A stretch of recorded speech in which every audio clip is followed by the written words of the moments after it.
Morning students, welcome again. 8th chapter हमने complete कर लिया है। 8th चैप्टर था इंट्रोडक्शन टू ट्रिग्नोमेट्री। तो आपका जो इंट्रोडक्शन था ट्रिग्नोमेट्री के साथ वो कंप्लीट हो चुका है।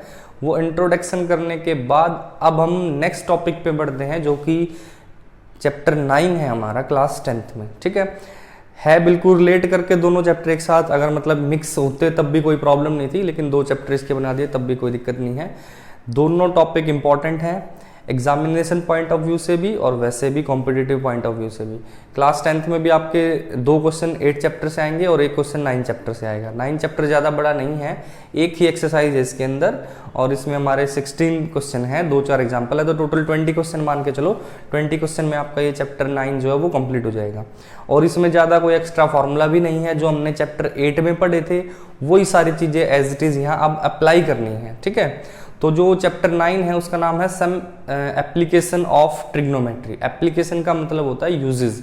तो ट्रिग्नोमेट्री के यूजेस क्या क्या हैं, हम ट्रिग्नोमेट्री का कंसेप्ट क्यों पढ़ते हैं, क्यों हमें ये डेली लाइफ में स्टडी करते हैं, क्यों ये लेके आना पड़ा है जो टॉपिक है ये ट्रिग्नोमेट्री का।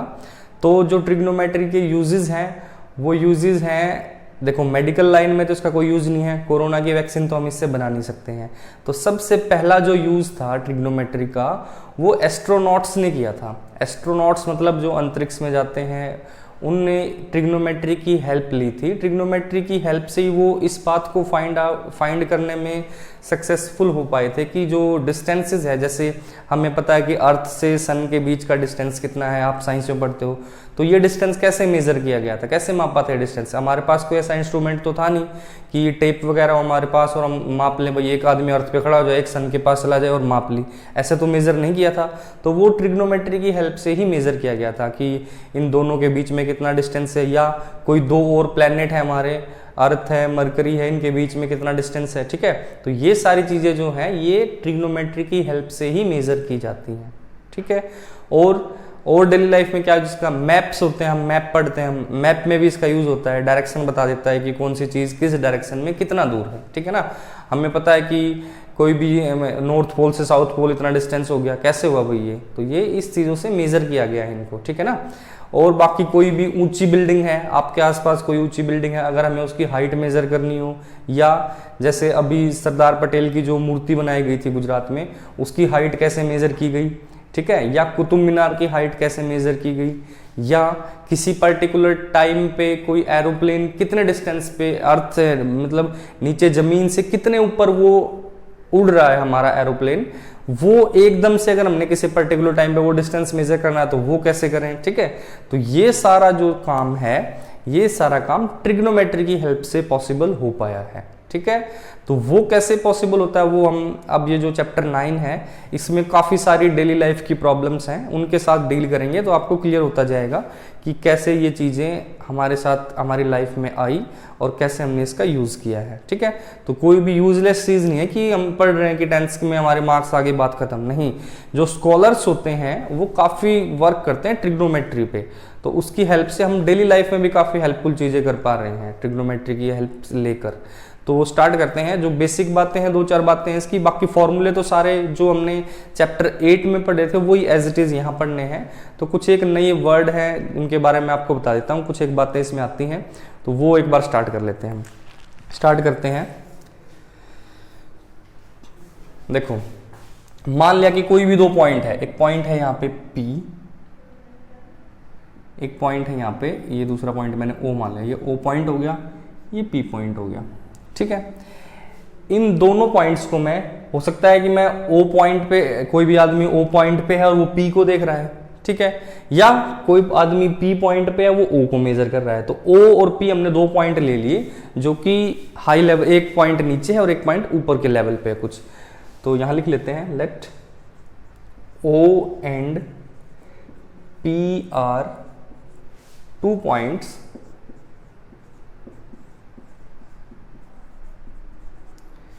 point P is on high level of O। ठीक है, चलो 2 पैरेलल लाइन ड्रॉ कर लेते हैं यहाँ से। एक ये लाइन ड्रॉ कर ली मैंने और एक ये इधर लाइन ड्रॉ होगी, मान लो ये दोनों पैरेलल हैं, OA सॉरी AP हो गया, ये OB हो गया। Draw OB parallel to AP।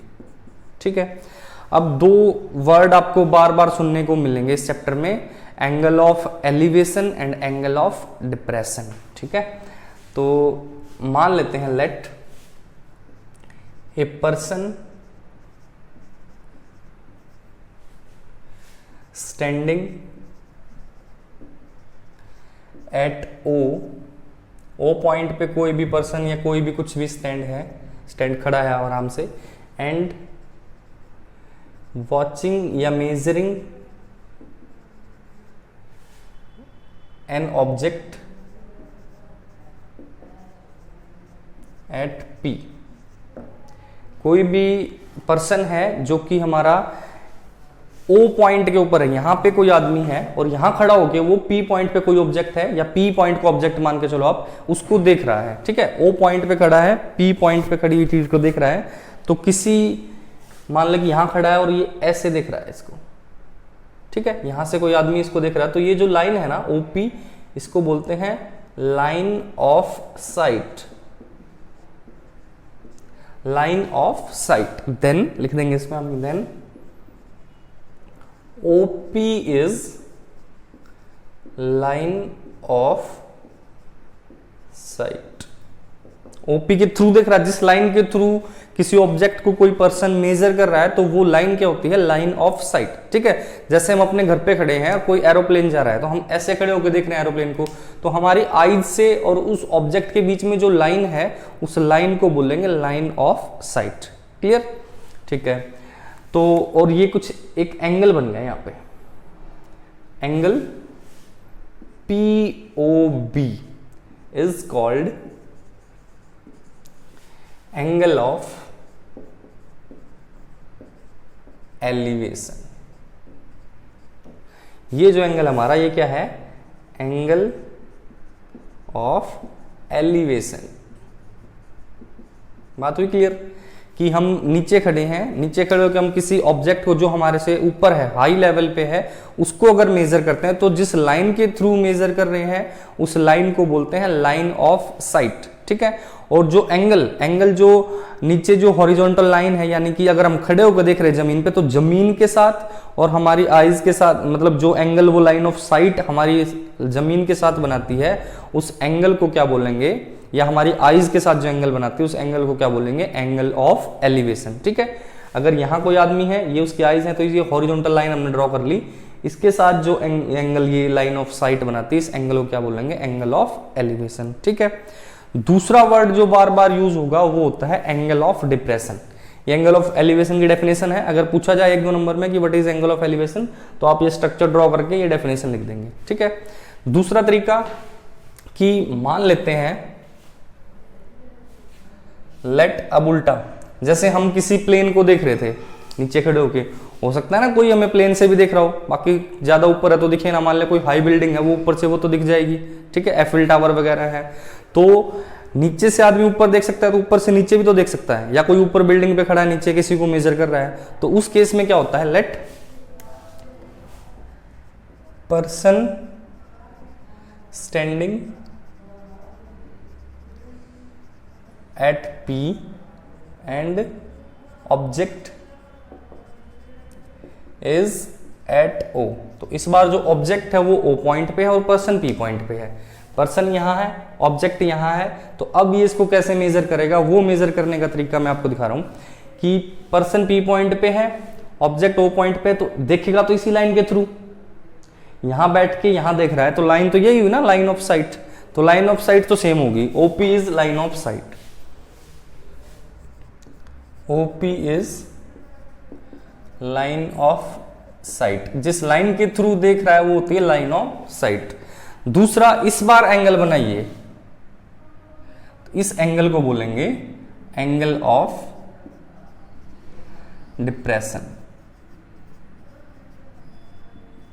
Angle of depression, angle ये APO, angle APO is called angle of depression. ये एंगल होता है हमारा एंगल ऑफ डिप्रेशन। ठीक है, ये बात क्लियर हुई कि देखो दोनों केस बनते हैं। दोनों केस कैसे हैं कि कोई भी आदमी है, दो सपोज करके चलो, कोई काफी ऊंची बिल्डिंग है, एक आदमी नीचे खड़ा और एक आदमी ऊपर खड़ा है। ठीक है, वो दोनों एक दूसरे को देख रहे हैं। अब हम डिस्टेंस मेजर करेंगे, हो सकता है देखो अलग अलग रास्ते से देख रहे हो, लेकिन जब बात कंसेप्ट की आती है, मैथमेटिक्स की आती है, तो ये तो चीज है, ये पॉसिबल है कि दोनों एक ही लाइन के थ्रू भी एक दूसरे को देख सकते हैं। ठीक है, तो लाइन ऑफ साइट दोनों के लिए सेम होगी। नीचे वाला आदमी जो हॉरिजॉन्टल लाइन के साथ एंगल बनाएगा वो एंगल ऑफ एलिवेशन होगा, और जो ऊपर से आदमी देख रहा है वो अपनी हॉरिजॉन्टल लाइन के साथ जो एंगल बनाएगा वो क्या होगा, एंगल ऑफ डिप्रेशन। ठीक है, तो angle of elevation, angle of depression हमारे पास दोनों क्लियर होनी चाहिए।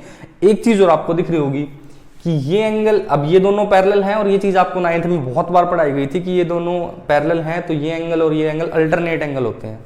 तो एंगल ऑफ एलिवेशन और एंगल ऑफ डिप्रेशन दोनों इक्वल हो गए because they are alternate angles. तो इसलिए एंगल ऑफ एलिवेशन और एंगल ऑफ डिप्रेशन दोनों को इक्वल बोला जाता है। ठीक है, होते ही इक्वल बिकॉज ये अल्टरनेट होते हैं। तो क्वेश्चंस में ना कई बार एंगल ऑफ एलिवेशन गिवन होगा, कई बार एंगल ऑफ डिप्रेशन गिवन होगा। यूज में हम ज्यादातर एंगल ऑफ एलिवेशन को लेते हैं, तो अगर एंगल ऑफ डिप्रेशन भी गिवन है तो तब भी घबराने की जरूरत नहीं है, बिकॉज दोनों एक दूसरे के इक्वल ही होंगे वो। ठीक है, angle of elevation and angle of depression are always equal because they are alternate angle for the same object. ठीक है, एक ही ऑब्जेक्ट के लिए दोनों चीजें इक्वल होंगी। ये नहीं है कि एक आप किसी और का एंगल ऑफ एलिवेशन देख रहे हो, एंगल ऑफ डिप्रेशन किसी और का देख रहे हो, फिर तो दोनों डिफरेंट हो सकते हैं। ठीक है, अगर सेम चीज के लिए हम एंगल ऑफ एलिवेशन और डिप्रेशन की बात करेंगे, मतलब सेम ऑब्जेक्ट है, सेम ही केस है, सेम बिल्डिंग, सेम आदमी, तो फिर एंगल ऑफ एलिवेशन और डिप्रेशन दोनों इक्वल होंगे। क्लियर, लाइन ऑफ साइट के थ्रू। लाइन ऑफ साइट अगर अलग हो गई तो फिर भी प्रॉब्लम है। अगर वैसे तो हर क्वेश्चन में हम सेम लाइन ऑफ साइट लेके चलेंगे, तभी हमारा क्वेश्चन सिचुएशन जो है वो पॉसिबल हो पाएगी। ये चीज नहीं थी जो आपको चैप्टर 9 में पढ़नी है। अब जो इसके क्वेश्चंस आएंगे, क्वेश्चन भी कराएंगे इसके आपको, उससे पहले जो चीजें और एक्स्ट्रा यूज में आएंगी वो भी एक बार देख लेते हैं। सबसे पहले यूज में जो आएगी वो ट्रिग्नोमेट्रिक टेबल होगी।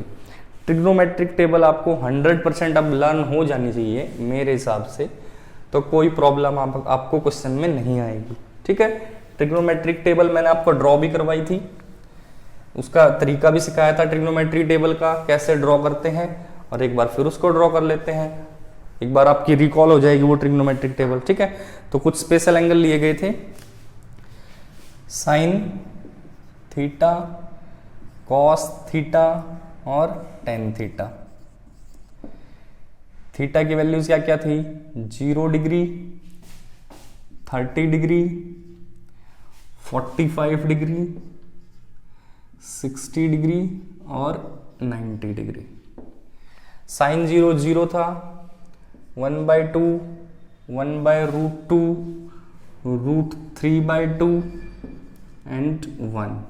कॉस इसका उल्टा होता था, 1 √3/2, 1/√2, 1/2 और 0। अगर किसी को टेबल ये मैंने कैसे ड्रॉ करी है अगर ये नहीं पता है, तो जो सीरीज है हमारी 10th क्लास की, उसमें चैप्टर 8 का जो इंट्रोडक्शन पार्ट है उसमें इस मेथड सिखाया गया है इसका, तो वो आप वहां से जाके चेक कर सकते हैं कि कैसे ड्रॉ करी थी। मैं बार बार करा के टाइम वेस्ट नहीं करना चाहता। ठीक है, तो जो कंटिन्यू देख रहे हैं उनको आती होगी, जो फर्स्ट टाइम देख रहे हैं तो उसने चैप्टर 8 का जो इंट्रोडक्शन पार्ट है वो वीडियो देखिए, वहां पे अच्छे से इसी को कराया गया है। 10 में क्या होता था, 10 0 0 ये हो जाएगा रूट, साइन अपॉन कॉस करके चलते हैं ना, ये साइन अपॉन कॉस में हो जाएगा √3 और 10 45 1,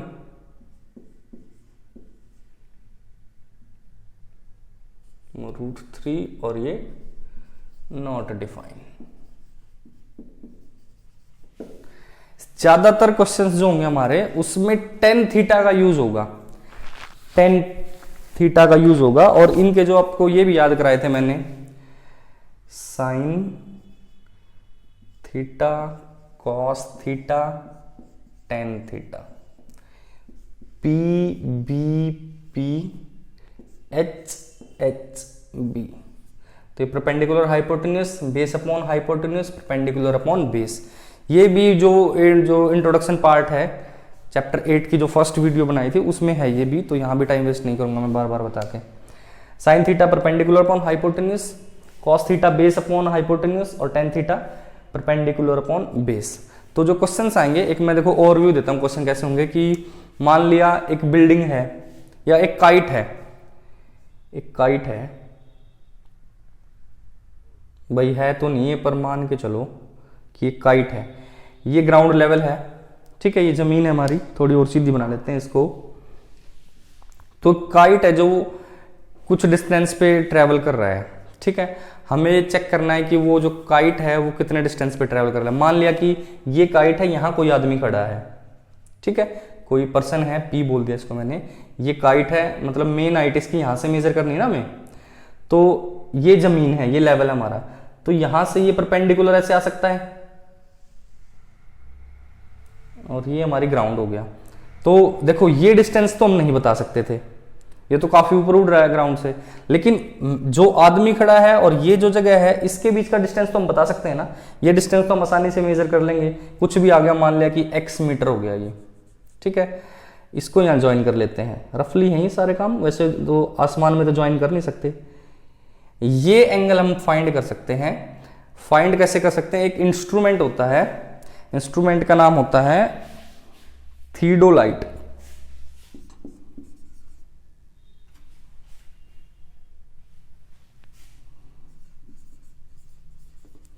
आपकी जो बुक है, जो स्टार्टिंग का पेज है चैप्टर 9 का, वहां पे इसका डायग्राम भी गिवन है।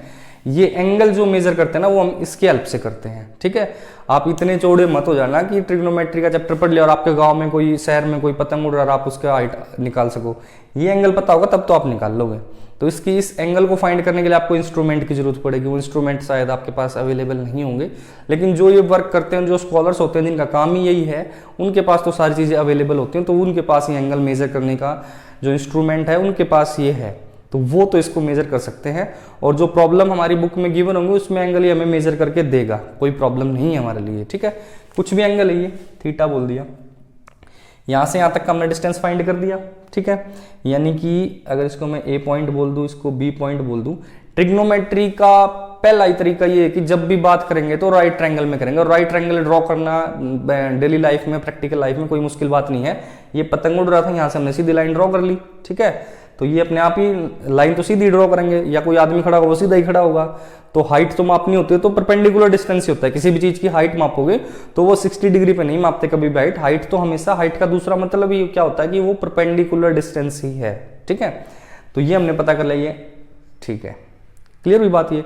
अब ना, अब क्या करना, जहां पे भी आपका थीटा गिवन होगा, थीटा के सामने वाली साइड को हमेशा परपेंडिकुलर लेना, तो आपकी ये रेशियो बिल्कुल सीधे टिक जाएंगे। नहीं तो इनका मैंने आपको दूसरा तरीका ही बताया था कि ऊपर वाला एंगल गिवन होता है तो क्या होता है। तो ये थीटा है, इस चीज को मैं परपेंडिकुलर मान लेता हूं, ये मेरा परपेंडिकुलर हो गया, ये बेस हो गया और ये हाइपोटेन्यूज, ठीक है। निकालना क्या है मेरे को, इस क्वेश्चन में गिवन है मेरे पास बेस, गिवन है बेस, बेस गिवन है, कुछ भी होगा, x मीटर मानना हो फिलहाल तो मैंने इसको, बेस गिवन है और ये हाइट निकालनी, यानी इस क्वेश्चन का, इस ट्रायंगल का मेरे को क्या निकालना है, परपेंडिकुलर, ठीक है। बेस गिवन है, परपेंडिकुलर फाइंड करना है। तो बेस और परपेंडिकुलर किस में यूज होते हैं, देखो साइन में क्या है, परपेंडिकुलर और हाइपोटेन्यूज, इसको यूज नहीं करेंगे। कॉस में क्या है, बेस और हाइपोटेन्यूज नहीं। टेन में क्या है, परपेंडिकुलर और बेस, तो परपेंडिकुलर और बेस किस में यूज हो रहे हैं, टेन में। तो यहां से मैं पता क्या लिखूंगा, कि लिख देंगे tan theta is equal to perpendicular upon base upon perpendicular, नहीं, परपेंडिकुलर अपॉन बेस, ठीक है। थीटा की वैल्यू कुछ भी गिवन हो, कुछ तो गिवन होगी थीटा की वैल्यू, ये चीजें चलो मैं सपोज करके देता हूं। मान लेते हैं कि ये डिस्टेंस कितना है, 5 मीटर है मान लेते हैं, ठीक है। थीटा की वैल्यू मैंने 45 मान ली या 60 मान लो, चलो 60 मान ली, ठीक है। तो 10 थीटा यहां से आया मेरा परपेंडिकुलर अपॉन बेस, थीटा की वैल्यू 60, तो 10 60 इज इक्वल टू परपेंडिकुलर तो फाइंड ही करना है, बेस इसमें दे रखा है 5 है, 5 हो गया, ठीक है। अब 10 60 की वैल्यू ढूंढो, क्या होती है, 10 60 होता है √3, 10 60 जगह आ गया √3 is equal to P upon 5, 5 उधर चला जाएगा तो p इज इक्वल टू क्या हो जाएगा, 5√3 मीटर, मीटर में यूनिट चल रही थी ना इसकी। तो ये डिस्टेंस मतलब ये पतंग कितनी ऊपर उड़ रहा है, 5√3। कई बार √3 की वैल्यू भी गिवन होती है, √3 की वैल्यू 1.73 और √2 की वैल्यू 1.414। ये √2 और √3 यूज होते हैं ट्रिग्नोमेट्रिक टेबल्स में, तो इसलिए देखो अगर गिवन है क्वेश्चन में तब आपको ये वैल्यू यूज करनी है, तो और नहीं गिवन है तो फिर यही मेरा फाइनल आंसर हो गया 5√3 मीटर। ठीक है, कई बार क्वेश्चंस में दे देता है कि √3 इज इक्वल टू दिस या √2 इज इक्वल टू दिस, तो तब आपको ये अप्लाई करने हैं, अदरवाइज फिर यही हो जाएगा। ठीक है, तो इस टाइप की जो प्रॉब्लम है वो आपके सामने आएंगी। ये क्वेश्चंस करने के लिए ये दो चीजें आपको क्लियर होना चाहिए। बिल्कुल आसान चैप्टर है ये। सबसे पहली बात, आपको पढ़ना आना चाहिए। पढ़ना मतलब लैंग्वेज समझ में आनी चाहिए क्या लिखा हुआ है। ठीक है, तो जिनका इंग्लिश मीडियम है तो उनकी इंग्लिश ऐसी तो होनी चाहिए कि कम से कम इस चैप्टर की जो वर्किंग है, जो वर्ड प्रॉब्लम गिवन है उसको समझ जाए। ठीक है, क्योंकि इसमें आपको वर्ड में सिचुएशन गिवन होगी, जो सिचुएशन गिवन है उसके अकॉर्डिंग आपको डायग्राम बनाना होगा, जैसे ये डायग्राम मैंने अभी फिलहाल बनाया था। ठीक है, अगर एक भी जो कंडीशन है या कोई बात गिवन है क्वेश्चन में, उसको आप थोड़ा सा भी अलग तरीके से समझ गए तो आपका डायग्राम गलत हो जाएगा, और डायग्राम गलत हो गया तो फिर क्वेश्चन गलत हो जाएगा। ठीक है, तो पूरे चैप्टर में जो है मेन बात है डायग्राम की। अगर आपका डायग्राम क्लियर है तो आप क्वेश्चन को बहुत आराम से कर लोगे। क्वेश्चन में तो ये बातें यूज होंगी और इनका मैंने आपको मेथड सिखाई रखा है। ठीक है, ये भी आपको तीनों रेशियो याद है, साइन कॉस टेन की, और ट्रिग्नोमेट्रिक टेबल भी याद है। 20 क्वेश्चन है तो 20 में से 12-13 क्वेश्चन में तो टेन थीटा का ही यूज होगा, और बाकी 6-7 क्वेश्चन बच गए उसमें साइन या कॉस किसी का। यूज किस ट्रिग्नोमेट्रिक फंक्शन का करना है वो आपको बता दिया किस तरीके से, कि क्या गिवन है और क्या फाइंड करना है। ठीक है, साइन थीटा होता था ना हमारा परपेंडिकुलर अपॉन हाइपोटेन्यूस। अगर परपेंडिकुलर गिवन है हाइपोटेन्यूस फाइंड करना है, या हाइपोटेन्यूस गिवन है परपेंडिकुलर फाइंड करना है, तो साइन थीटा का यूज करेंगे। और हाइपोटेन्यूस और बेस का रिलेशन है तो कॉस थीटा का यूज करेंगे, और परपेंडिकुलर और बेस का रिलेशन है तो टेन थीटा का यूज करेंगे। ठीक है, ये आप क्वेश्चन से समझ जाओगे। जब आप डायग्राम प्लॉट कर लोगे ना, तब जाके आपको समझ में आ जाएगा कि कौन सा ट्रिग्नोमेट्रिक फंक्शन इसमें यूज होगा। ठीक है, और उसके बाद फिर उसकी पर्टिकुलर जो एंगल गिवन होगा, एंगल इन स्पेशल एंगल्स में से ही गिवन होगा, घबराने की जरूरत नहीं है। 0, 30, 45, 60, 90। अभी 10th क्लास में इतने बड़े क्वेश्चंस नहीं आते कि इनके अलावा किसी एंगल, स्पेशल एंगल के अलावा कोई एंगल स्टार्ट करें। 11th में आएंगे, वहां दोबारा करा जाएगा आपको। फिलहाल स्पेशल एंगल्स ही आएंगे, स्पेशल एंगल्स के अलावा कोई एंगल नहीं आएगा। तो ये चीज यहां से समझ में आ जाएगी आपको। ठीक है, बात बचती है क्वेश्चंस की। क्वेश्चन फटाफट होंगे अगर आप डायग्राम एक्यूरेट बना लेंगे तो। ठीक है, डायग्राम एक्यूरेट बना और आपने क्वेश्चन किया, कोई प्रॉब्लम आएगी नहीं। ये तो सिंपल दिख रहा होगा आपको, एक ही ट्रायंगल है और ये मैंने बनाया है, आपको स्टेटमेंट भी नहीं पढ़नी पड़ी। तो स्टेटमेंट पढ़ के डायग्राम बनाना, कई बार 2-3 ट्रायंगल भी होंगे, कई बार रेक्टेंगल के अंदर ट्रायंगल भी होगा। ठीक है, कई बार 3-4 कंडीशन भी होंगी, कई बार देगा कुछ पूछेगा कुछ, एक ट्रायंगल से दूसरे ट्रायंगल भी जाना होगा। तो वो चीजें बहुत इंटरेस्टिंग टॉपिक है, बहुत मजा आने वाला है, बहुत अच्छे से हो जाएंगे सारे, कोई प्रॉब्लम नहीं आएगी अगर ये चीजें क्लियर हैं तो। ठीक है, तो इन पे वर्क करें पहले, उसके बाद हम क्वेश्चंस पे चलेंगे।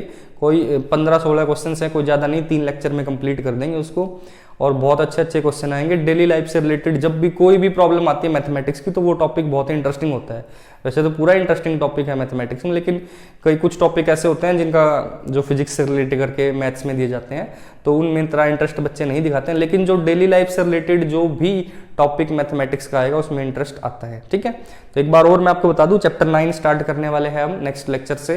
9.1 के क्वेश्चन करेंगे, उसका ये बेसिक्स था। जो जो चीजें इसमें यूज होंगी, angle of elevation, angle of depression, line of site, ये ट्रिग्नोमेट्रिक टेबल, ट्रिग्नोमेट्रिक रेशियोज, ये चीजें यूज होंगी इसमें। कॉम्प्लीमेंट और बाकी कोई फॉर्मूला यूज नहीं होगा, सिर्फ ये 2 बातें यूज होंगी। फॉर्मूले तो काफी सारे कराए गए थे आपको, जो हमारा 8 चैप्टर था उसमें, वो यूज नहीं होंगे यहाँ पे, ये 2 बातें यूज होंगी। और जो ट्रायंगल में angle of elevation, angle of depression, line of site की बात यूज होगी, वो भी बता दिया आपको। तो ये लेक्चर के बाद जब नेक्स्ट लेक्चर करेंगे तो उसमें 9.1 से क्वेश्चन नंबर 1 से स्टार्ट करेंगे। फिलहाल ये बातें आपको आ जानी चाहिए। ठीक है, ये सीखें। किसी का बचता है, टेबल कैसे बनानी आती है या रेशियोज कैसे होते हैं, तो वो अगर किसी की बचती हैं तो वो पहला लेक्चर देखे चैप्टर 8 का। ठीक है, वहाँ क्लियर होने के बाद तब नेक्स्ट लेक्चर से हम आगे बढ़ेंगे। तब तक के लिए all the best and thank you so much, have a good day.